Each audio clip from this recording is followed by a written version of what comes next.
Olá, sejam bem-vindos ao programa Vida de Empresário.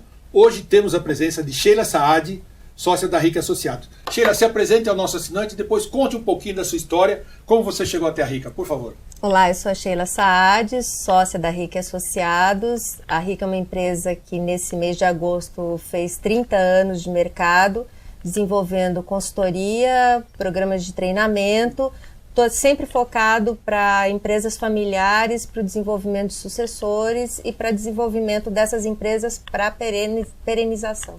Muito bem, agora eu queria que você contasse um pouquinho da sua história profissional.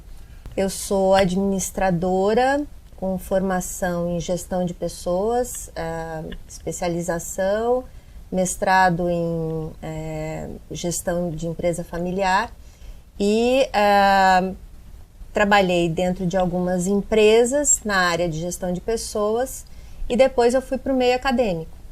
E em 98 eu vim para a Rica.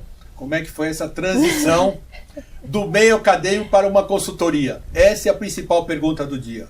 Foi bem complicado, porque o meio acadêmico é um meio que você pesquisa baseado em teoria.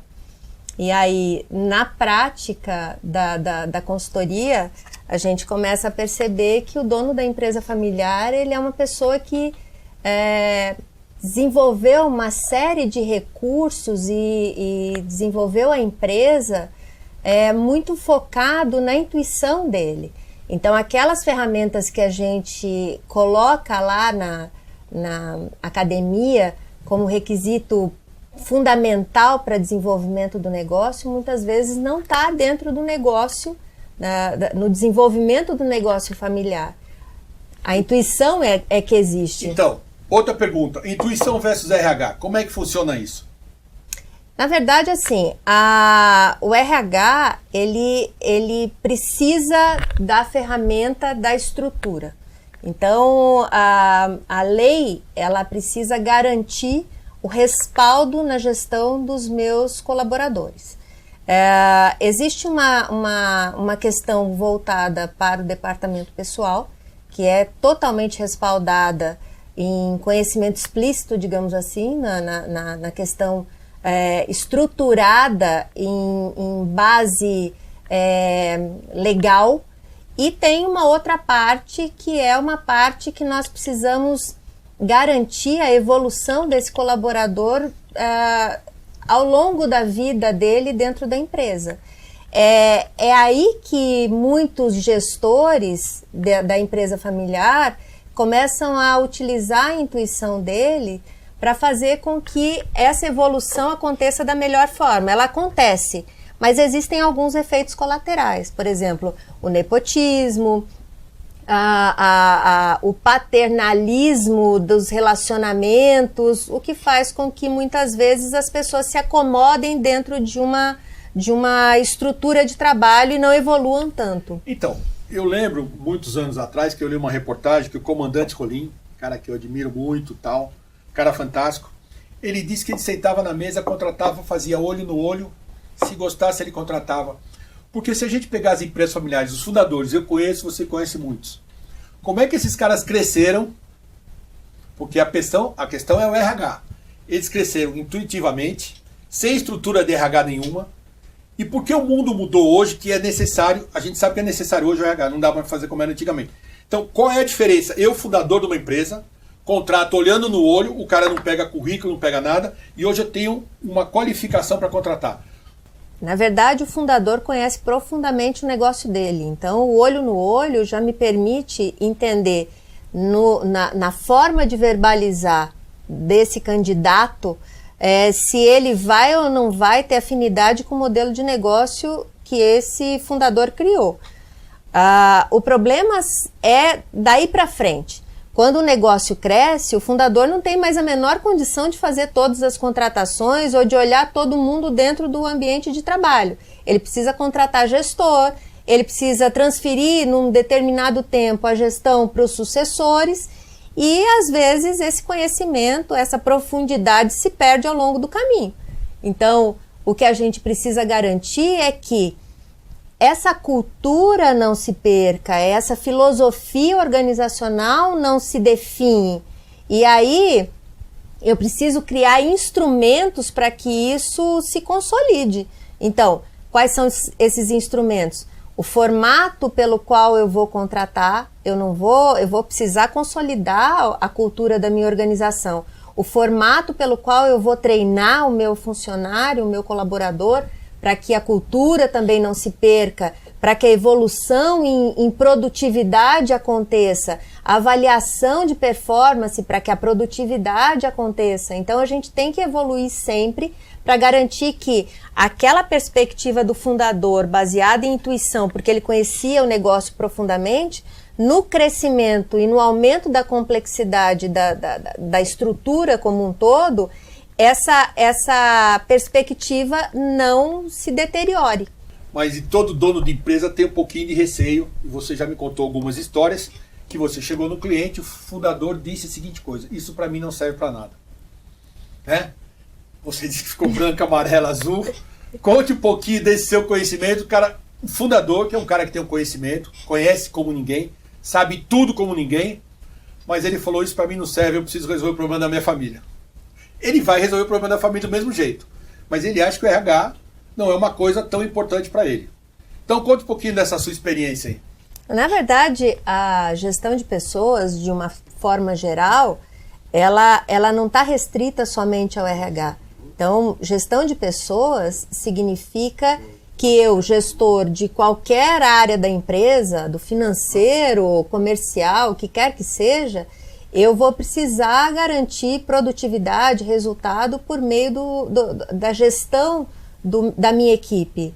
E aí, alguns gestores, alguns donos de empresa, por necessidade mesmo, se focaram no comercial, se focaram no financeiro. Eu preciso vender e eu preciso gerenciar o meu financeiro para não perder dinheiro ao longo do tempo. E o que é RH? Muita gente entendeu, isso é histórico. RH era uma questão de perfumaria. As pessoas achavam que era juntar as pessoas, comemorar o aniversário do mês, fazer festinha de Natal, de Páscoa. E não é isso. Eu preciso criar instrumento para identificar pontos de melhoria por meio da gestão da minha equipe. E quando você começa a mostrar para as pessoas que existe gap, existe espaço a ser preenchido entre o que é na realidade o desempenho do seu colaborador e aonde é que ele consegue chegar, eu consigo fazer com que o desenvolvimento da empresa ele ande exponencialmente para frente. Então, o processo de evolução ele tem que acontecer, e isso a evolução da gestão de pessoas, ela não é uma questão operacional pura e simplesmente, ela é uma questão estratégica. O quanto eu vou crescer na minha empresa, o quanto ela precisa evoluir, qual é o crescimento organizacional que nós vamos ter que ter esse ano para garantir o faturamento que nós precisamos ter, o quanto nós vamos ter que nos desenvolver como organização para conseguir competir nesse mercado. Isso passa pelas pessoas que eu tenho dentro da empresa. É isso que a gente precisa garantir internamente. Outra pergunta, você falou agora há pouco sobre cultura familiar, né? A cultura é muito forte, que a cultura é isso. Como é que se transfere essa cultura? O que é a cultura familiar no seu conceito? E como você transfere essa cultura?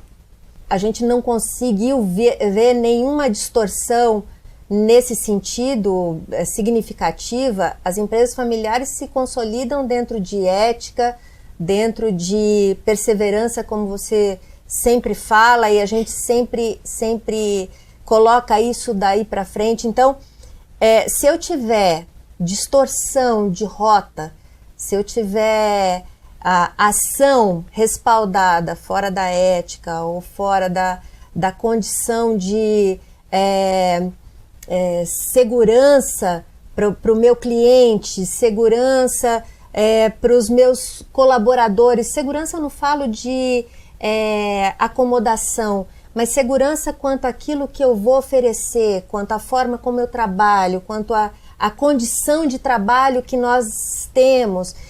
Se essas condições de valores que a gente normalmente oferece para o mercado e oferece internamente, elas mudarem de rota de uma hora para outra, a gente começa a mostrar para o mercado e mostrar para o nosso funcionário, ou para as equipes internas, ou para quem se relaciona conosco, banco, governo, ou para quem quer que esteja vinculado a nós, que existe alguma coisa errada aí, alguma coisa mudou de cara, mudou de fisionomia.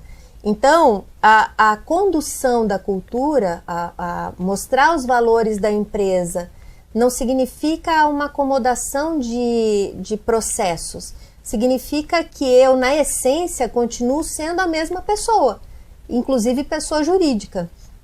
E aí, isso significa que nós temos que começar como fundadores de empresa, a formar os nossos sucessores dentro desse modelo de valores, desse modelo cultural. Você falou da sucessão, modelo de valores para o sucessor. Como é que eu faço? Eu sou dono de uma empresa, tenho um sucessor, levo meu filho desde pequenininho para a empresa, né? Ele vai lá, tem gente que tem 20 anos de empresa, quando ele cresceu tem gente que tem 40 anos de empresa, e eu vou dizer para o meu funcionário, amanhã esse cara vai ser seu chefe. Como é que eu faço essa transição de valor, de conceito? Explicar para o funcionário que está há 30, 40 anos, que viu o sucessor de calça curta, de repente ele vai sentar na cadeira do chefe. Esse é um processo muito árduo. Vamos pensar primeiro na seguinte situação. O sucessor tem que entender que não é a empresa que trabalha para ele, é ele que trabalha para a empresa. Esse é o primeiro valor. O dono da empresa familiar ou a dona da empresa familiar nunca trabalhou para ela. Eles têm esse conceito. Eles trabalham para a empresa. Crescer. E aí, quando aparece o sucessor que acha que a empresa trabalha para ele e ele não tem hora para chegar, ele não tem... o esforço é medido, porque o esforço dos fundadores é desmedido. Ele trabalha incansavelmente para fazer aquele negócio evoluir. Se o sucessor vier para isso é uma questão de valor. Se ele vier para autopreservação ou hedonismo para o prazer dele mesmo, sem levar em consideração toda aquela estrutura que ele está trabalhando, para fazer frente àquela estrutura, nós temos um desbalanceamento significativo. Agora, quando você vai formar esse sucessor, desde pequeno, você vai dizer para ele qual é a lógica daquela organização.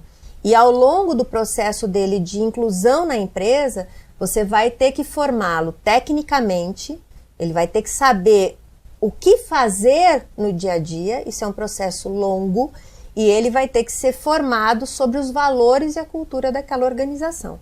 O funcionário, o colaborador, ele só vai ver valor agregado ao longo de muito tempo. É um processo de confiança, de geração de confiança que não é do dia para a noite. Então, até que esse processo aconteça, é um caminho de longos anos. E isso, para o sucessor, é um processo também de resiliência. Ele vai ter que lutar dia a dia, e não é só com o colaborador da empresa, não, é com os parentes dele. Ele vai ter que provar para aqueles que não estão na gestão que ele é competente também, ele tem que provar, ele tem que dar número para aquele que também não está lá dentro da empresa e dizer para ele, olha, eu estou fazendo o seu dinheiro como herdeiro render, porque foi isso que me foi colocado. Beleza, Sheila, chegamos ao final do nosso programa. Muito obrigado, eu acho que estava faltando isso nesse programa para a gente poder falar um pouquinho da importância do RH, que as pessoas ainda não conseguem entender muito forte de uma empresa familiar. A gente está vendo que o crescimento do RH cada vez está maior, com pandemia, sem pandemia, ele cada vez cresce mais. Muito obrigado pela sua presença. Eu que agradeço. Te agradeço. Mas se você quer ver esse e outros programas, veja pelo nosso site e nas nossas redes sociais. Muito obrigado e até lá.